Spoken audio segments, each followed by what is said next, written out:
Hey guys, it's Miss Caso. This video is going to cover writing process in English 112 from beginning to end for all of your writing assignments. But more specifically, we're going to go into the literary narratives that you guys have assigned in week 1. That's your MLA formatted doc and your APA formatted doc, okay? So what I want to start with is a review of the writing process. So in order for you guys to be in English 112, you have the prereq of English 111. So you may have learned different terms, but essentially this is the condensed writing process, right? Every piece of writing comes from nothing into pre-writing, outlining, drafting, and then revised drafts. But this is the caso-fied version of this, if you will. And so we condense the writing process in our classes into 3 easy to remember steps: pre-writing, writing, and rewriting. Okay, so pre-writing you should have already viewed the video on. So if you are not familiar with that term or the 5 steps of pre-writing, then I want you to pause, go back and watch that video, and then you can join us again, okay? So pre-writing's already been covered. There's 5 steps to it, okay? 5 specific steps, and it's ordered to generate content. So when you're done with your pre-writing for any writing assignment, you should have utter chaos in your notebooks, right? Or on your Google Doc, because you've gone through brain dumping, that free writing, just getting stuff down on paper, to clustering, to looping, to conversation with an actual other human being, right? And then your research, both preliminary research, which is Google and Wikipedia, we all do it, and then your scholarly research, which is your more formalized research for our writing assignments, okay? So every piece of writing starts with that chaos, starts with just snatching ideas out of the air, off the internet, from one of our friends or family members, and throwing it in our notebook so that we just have an enormous amount of content to choose from. When you get to the writing stage of the writing process, that's when you're drafting, right? So a lot of you guys get stuck, and we've all been there, we've all tried to get away with it, where you will open up a Google Doc or you'll open up Microsoft Word and you'll just stare at a blank screen, right? And you'll stare at it for an hour, 2 hours, you'll write a sentence, you'll delete a sentence, and then you just give up. It's because you've skipped the whole first part of the writing process. So the research on the teaching of writing tells us that 70 to 80% of this entire process is spent in the pre-writing stage, okay?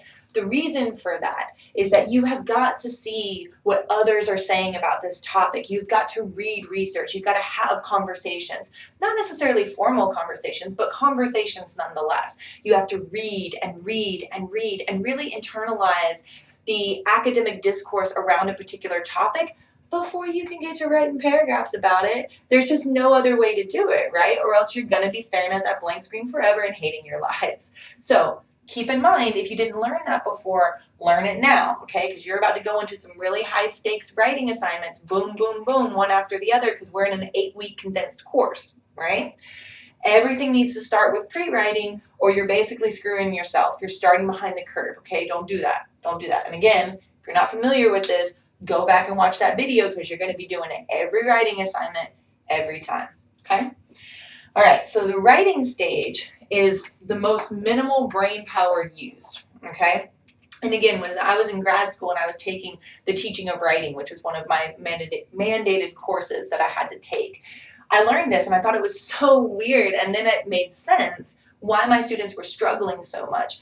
It was so weird that the drafting stage, like when you're actually writing sentences and paragraphs, is the most minimal amount of effort, minimal amount of brain power. And the reason for that is because you've done all the hard work here, right? You've done all the pre-writing steps, sometimes multiple times, right? Let's say you researched something and you couldn't find adequate research, or you needed to go define a term, or you needed to see what the opposite side was saying, right? You were trying to look at the counter argument to something.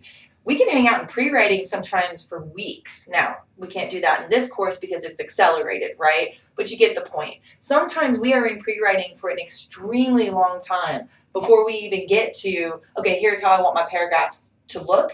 This is the order I want them in, and this is what I have to say about all this stuff, right?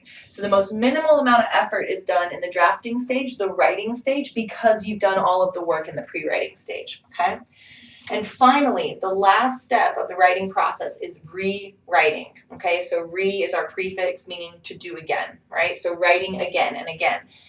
Writing is recursive, y'all, meaning it goes into itself, kind of like that Slither-O game that my daughter likes to play where she eats the orbs and kills the other worms. I don't know. The point is that you will go into this over and over and over and over into the same document if you are actually writing at the collegiate level. Okay? If you're writing a tweet or you're writing a social media post and you're just going off the cuff and doing stream of consciousness, that is not academic writing, okay? Nor does it have to be, because that's informal writing. But when you're talking about collegiate level writing, once you get to the rewriting stage, you are looking at the same document over and over and over and over and over for multiple different revisions and editings, okay? Multiple different revisions and editings. So this is the writing process generally. And again, most of that should have been reviewed from English 111, but it's cool if it's not. That's what I'm here for, okay? This is the writing process. What we're going to break down now is the process for each writing assignment that you have in English 112. So every single assignment, every piece of writing that you get assigned needs to follow the same process, okay? You're going to do your pre-writing, all 5 steps. You're going to do outlines, and this is where we're going to hang out here for a second. You're going to do a draft, and you're going to do a revised draft, okay? So this is the outline of the process, if you will, that you will go through every piece of writing every time. First, pre-writing, second, outlines, third, draft, and fourth, revision, okay? We're going to hang out in the outlines for a second because a lot of you guys skip this stage and your writing becomes convoluted, disorganized. If you've ever been accused of being off topic, it's typically because you did not spend enough time with outlines, okay?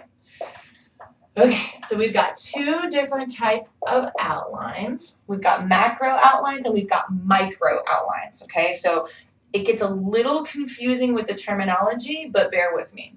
So macro means big, okay? So if you know the terms, macrocosm is like the whole universe and microcosm is like your own little world, right?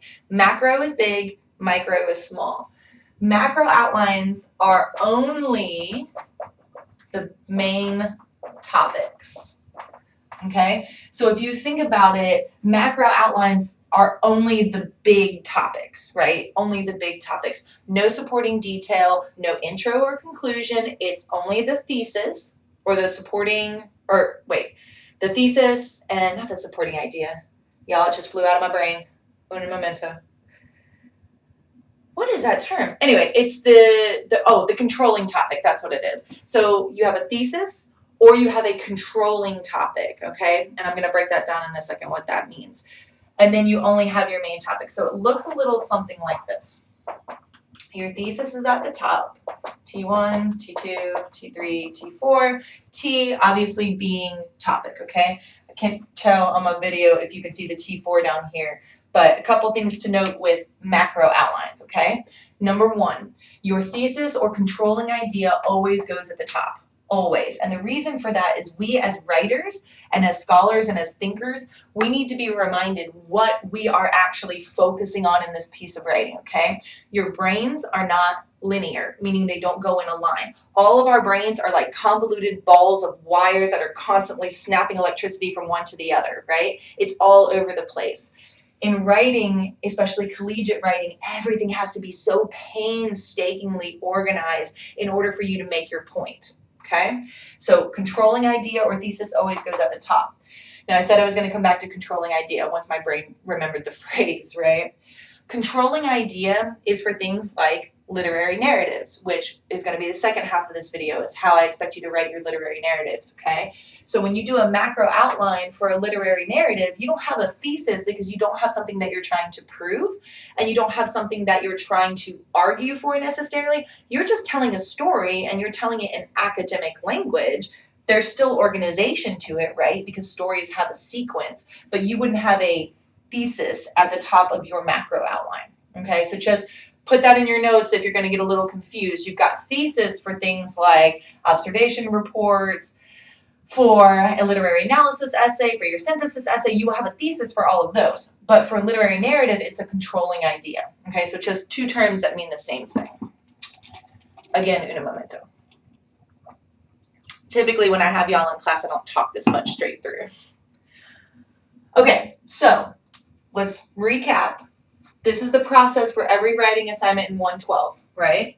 Always going to start with your 5 steps of pre-writing, but right now we're going over what outlines are, and we're starting with macro outline, okay? So this is the first outline. Should have put that up earlier, sorry.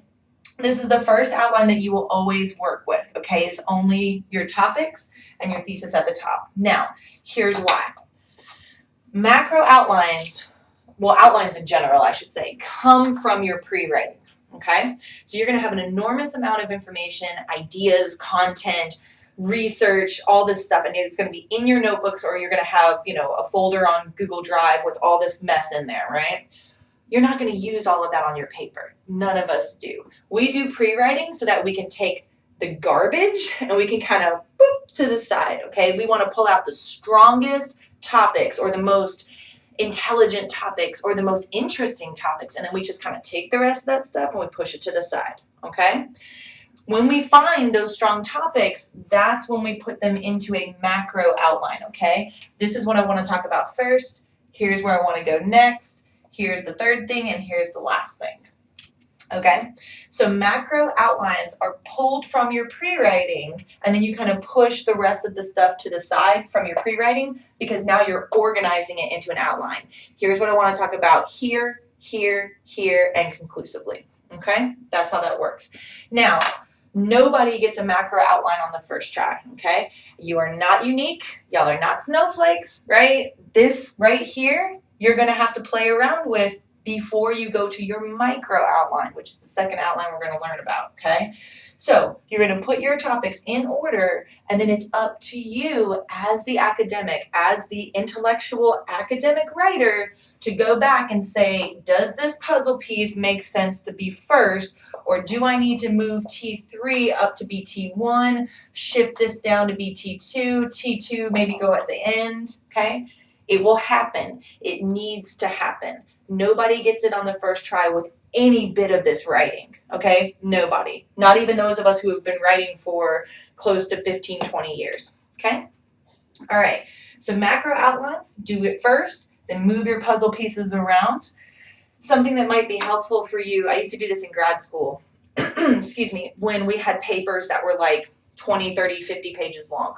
So you've got a ton of topics for papers that long. So 20, 30 pages, you're looking at, between 15 and 20 topics. So what I would do is I would get note cards and I would put my T1, on one, T2 on one, T3 on one, whatever. Like these are the topics that I want to cover. I would lay them out on my dining room table and then I would move them around, right? Because when you have that many topics, by the time you get to topic 17, you've forgotten what topic 3 was, okay? So it was a really good visual. And brain science tells us that 80 to 90% of us are visual learners, okay? So it was a good visual, even with a small outline like this, to have your topics like the puzzle pieces, right? And then you move them around and then read it through. Does that make sense? I've got a hiccup between T3 and T4. Move it around, reread. Does it make sense? Okay? Macro outlines for the win. Okay, so now we're going to move on to micro outlines. Okay, so if macro means big, then micro means, you guessed it, small. Okay, and this is the last, or I shouldn't say last, this is the second outline that you do. Okay, now this is where students get it kind of confused because while micro deals with all the teeny tiny details, it is the biggest, or I should say longest, that's a better word, longest outline. I know, kind of a brain weird thing, right? So micro means little, but it ends up being the longest fleshed out outline because you've got all your supporting detail that's now being put into it as well, okay? So a micro outline, still got that thesis or that controlling idea at the top, okay? But a micro outline, and hopefully this will show up on the video, because it's going to be tiny, y'all. And I'm only going to have room for 2 of the topics because of how detailed this type of outline is, okay? And I'll even throw one over here. Yep, y'all can see that. All right, so we got T3, SD1, SD2, SD3, T4, SD1, SD2, SD3. Okay? So you can see just visually how you've got more blanks to fill in with a micro outline, right? So controlling idea comes at the top, always. I'm just trying to make sure y'all can see. Always at the top, thesis, controlling idea. T1 stands for topic 1. SDs are always supporting details, okay? So SD1, SD2, SD3. Let me pause here and tell you a couple more things you should have learned in English 111, but let's just review, okay? In an academic paper, you will never have less than 4 topics, okay? All of us were taught that 5-paragraph BS where we had intro, T1, T2, T3, and we're done. Not in college, y'all. Never, ever, ever will you only have 3 topics, okay?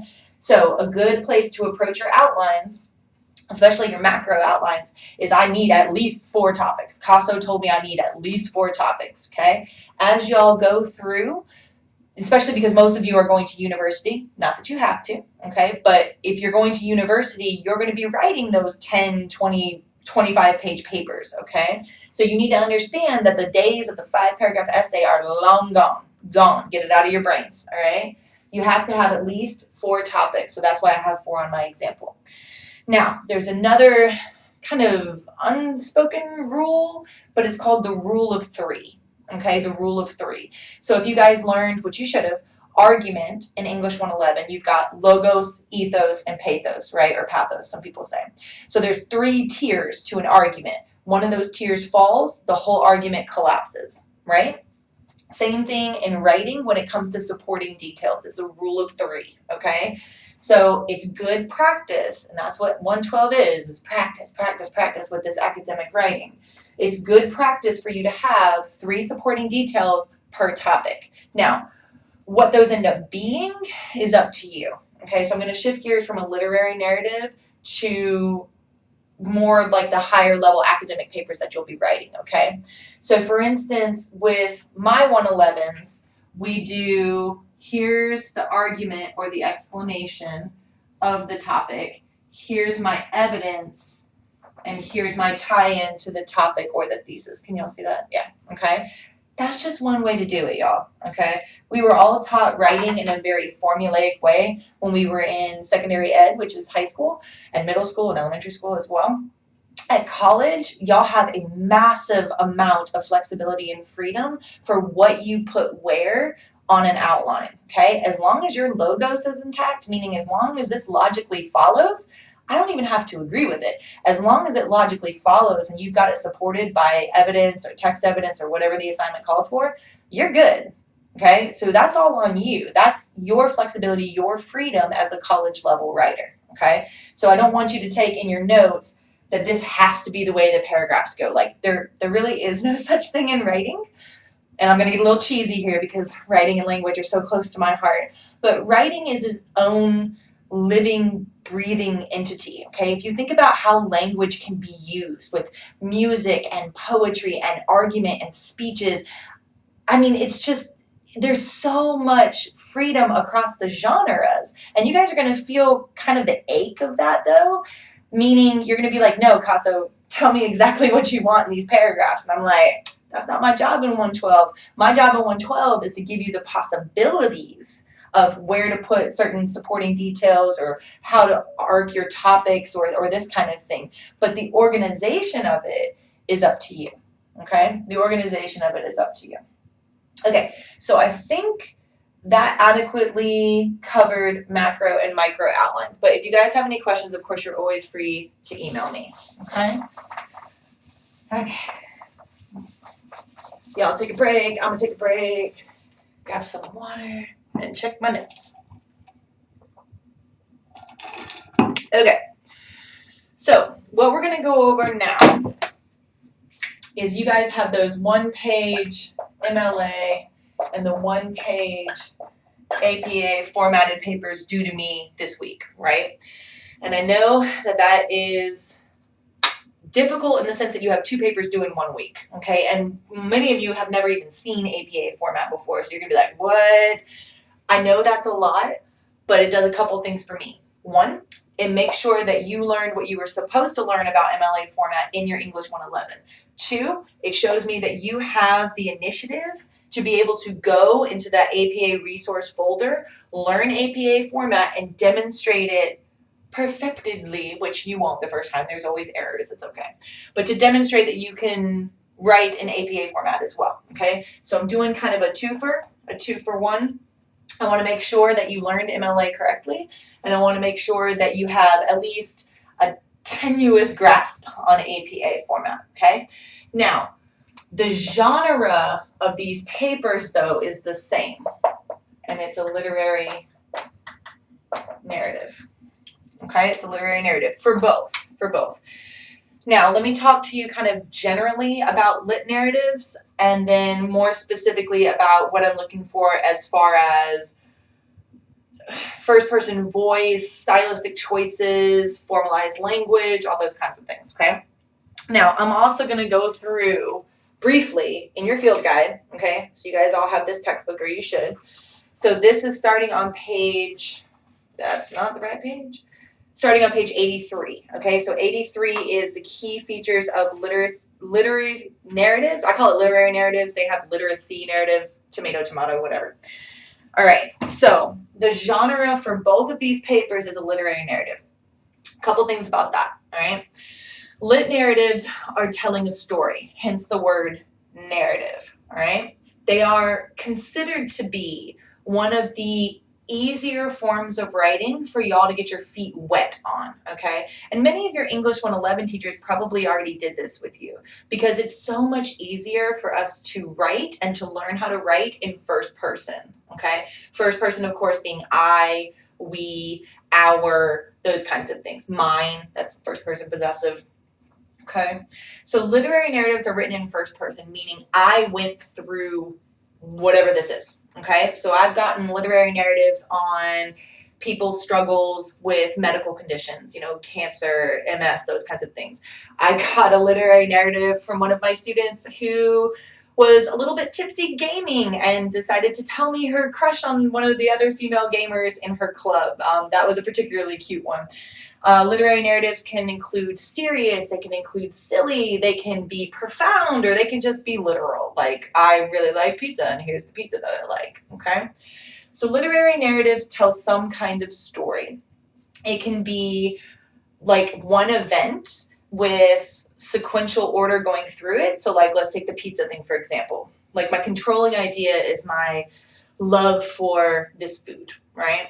And then I could talk about the last time I went to pizza with my daughter. So I really love pizza. Actually, she loves pizza more than I do, but whatever. So she actually had one, what was it that she got? She was getting treated for something. She made all A's on a progress report or something like that. So maybe that would be my intro paragraph, right? Like, here's the background to this story. And then the T1, T2, T3, T4 could be for a literary narrative. Here's what happened. T1, we arrived at Mellow Mushroom. T2, these are kind of pizzas she ordered. T3, this is the conversation we had. And T4, this is what I think about this experience, or whatever, okay? The possibilities, again, are really endless. So please be as creative as possible. Not only am I checking your format, but especially in an online class, I get to know you through your literary narratives, which is a pretty cool trade-off for me, okay? All right, so again, I'm going to use the book to go through just the highlights of a literary narrative. You can take notes, or, you know, you should have already read and annotated these pages at this point anyway, so you do you. Okay, so literary narratives tell a story. That's on page 83. I'm going over to 84 and 85, okay? So 84 talks about choosing a topic. And again, oh, I was trying to point to a blank board. Again, that would come from your pre-writing. That was over here a minute ago. So when you do pre-writing for a literary narrative, when you do your brain dump and your cluster and your looping, you're really just trying to get a story that's worth telling, right? Something that's meaningful to you. So choose your topic, your controlling idea for this paper. 85 talks about rhetorical situations. Again, something you should have learned in English 111, but no harm, no foul if you didn't learn it. The rhetorical situations and rhetorical devices are in the beginning of your field guide. I think I said that you guys just had to review it. I don't think I made you read and annotate it, because my students that have already taken me, they've already read and annotated that section. So if you do not know what rhetorical situations are, get your orange book, start reading from chapter 1, page 1, because it'll walk you through what those are, okay? So back to it, you're going to choose a topic. You're going to consider your rhetorical situations, which are, what's the purpose of me writing this? Who is my audience? Okay, and obviously I'm going to be your audience for this. Some people write like memoir-y type things, or blogs or vlogs or those kinds of things, so that those also are literary narratives to a certain extent, but the audience would be different, right? So you guys are writing for me to get to know you, to connect with you on a certain idea or experience that you've been through, those kinds of things. So consider your purpose, your audience. Page 86 talks about stance. Stance, in a nutshell, is like where you stand on an issue or topic, okay? So for instance, I had a student who talked about getting his girlfriend pregnant in high school and how his stance had changed from when he first found out that she was pregnant to when she actually gave birth to their son. And, you know, at first he was on this side of the issue, and then after his son's birth, he was on this side of the issue of teen pregnancy or whatever, okay? So stance is just where do you fall down on this particular topic. Media and design is kind of a tough one to get into really quickly, and I know I'm talking really fast, guys. I just hate giving you 30-minute videos that you have to watch. So media and design, in a nutshell, is like, how are you presenting the order of your ideas?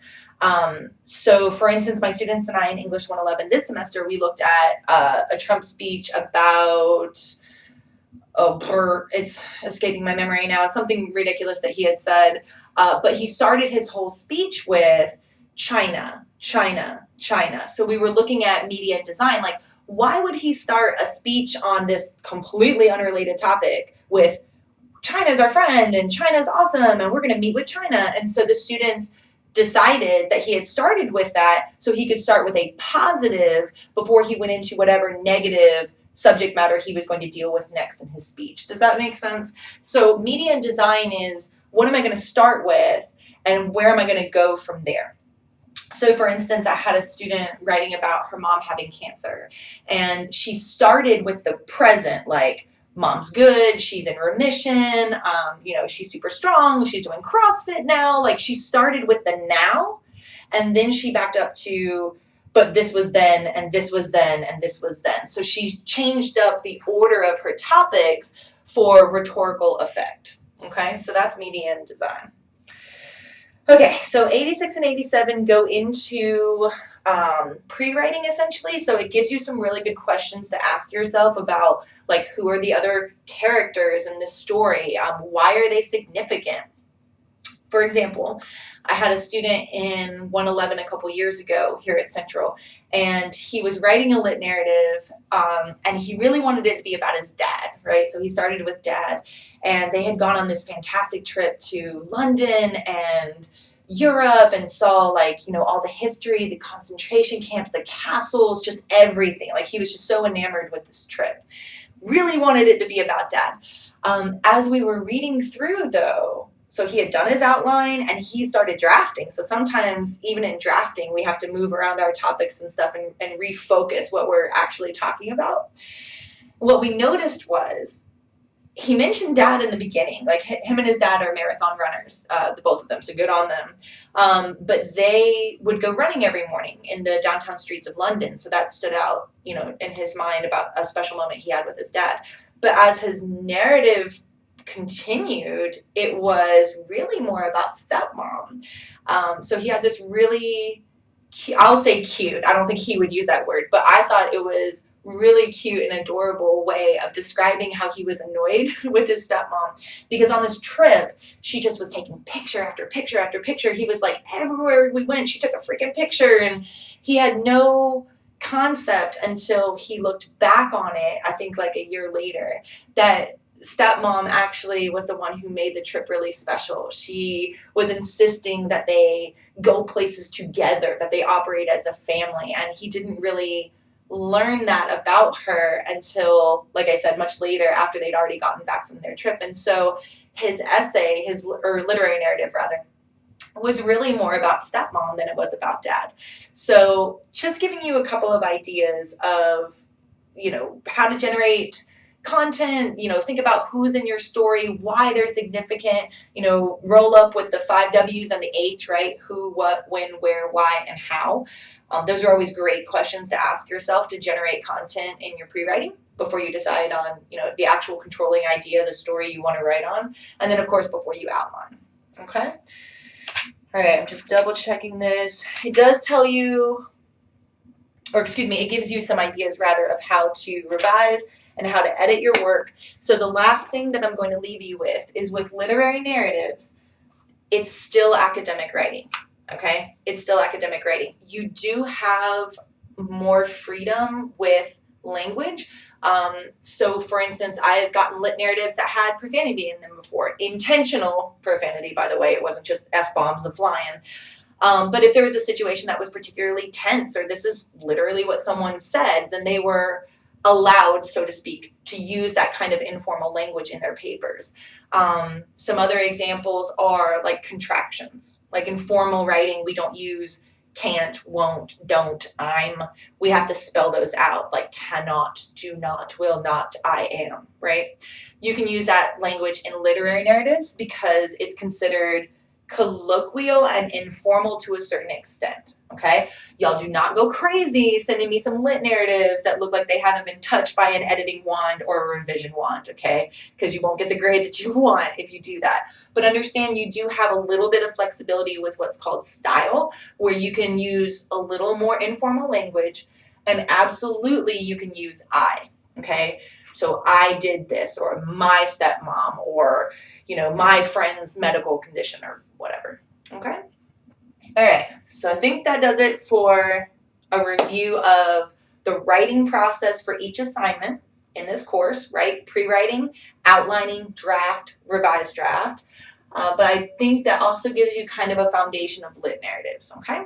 So any questions, please, schedule an appointment with the Calendly, such a hard word to say, Calendly link in the announcements, so we can have a virtual meeting. Shoot me an email if that would be easier for you, and we'll take it from there. All right, guys, see ya. Have a good week.